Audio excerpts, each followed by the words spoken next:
صلاة الذي في كل بزار وفي سفر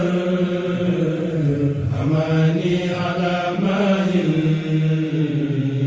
مع الحبس والسفر صلاة الذي في كل Cheikh Ahmadou Bamba a dit: celui qui s'applique avec assiduité un combat contre son âme charnelle sera bienheureux dans sa tombe.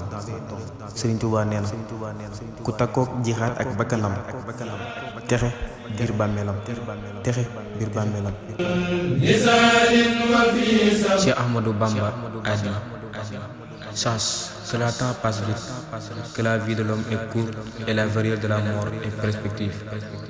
Serigne Touba nee na xamal ni at yi dañoo gaaw dundu doomu aadama gàtt ba noppi dee di bette. jaamu yàlla képp tax a mucc, jaamu yàlla képp tax a mucc.